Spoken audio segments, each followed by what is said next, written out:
I had to get my client to come back to retone her hair because unfortunately I just didn't get the toner choice right. And I want to show you guys exactly how I did it. The full tutorial is on my subscription page, but let's get into it. This was her hair natural. She's never had it lightened before. This is her first time getting her hair done. And so she had an inspo picture from my girl Millie.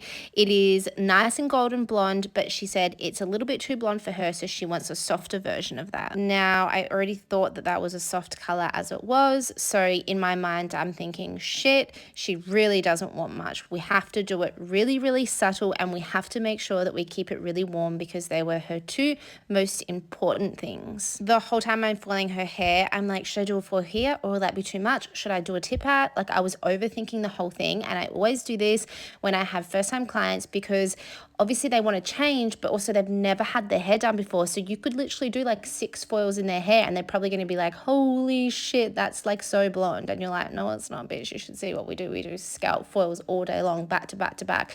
But like 6 foils in their hair is going to make them feel like a big difference. Through the back and across the crown, I did my tease technique. And then as I got closer to the front, I decided to do weaves of the scalp. I did these weaves very dimensional. I left space in between, and I actually did them a lot chunkier than I would usually do. This is because I had a plan in my head to do ribbons of like a level 8 warm, so I wanted to make sure that you could see them softly coming from the scalp, even though I knew I was going to root shadow it.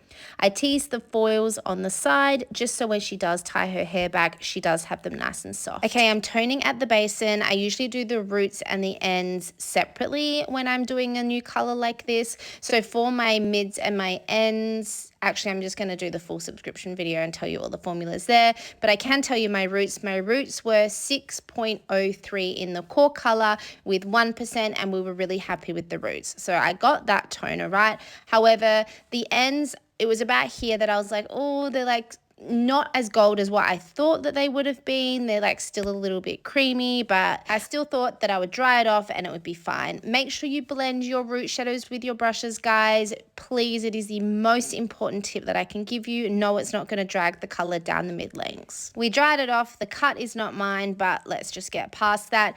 It was at this point that we were like, we love it. We love the blend and we love the amount of blonde, but it's just a little bit too creamy for us. I had to get her to come back in 2 days later because I couldn't finish the service on that day. And now we are looking at it and we're like, oh, we do like it. We like the blonde, but we still just feel like it's a little bit too creamy.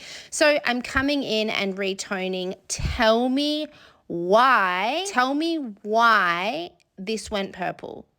I did 10.3 in core color and 1%, and it went purple. I had to walk the fuck away and leave it. I came back after 20 minutes and it was beautiful. It was soft, it was golden, it was the perfect amount. This is the end result. We thinned out those layers. I gave her a curl. She was much happier, much more subtle. But yeah, guys, retones happen, and they even happen to me.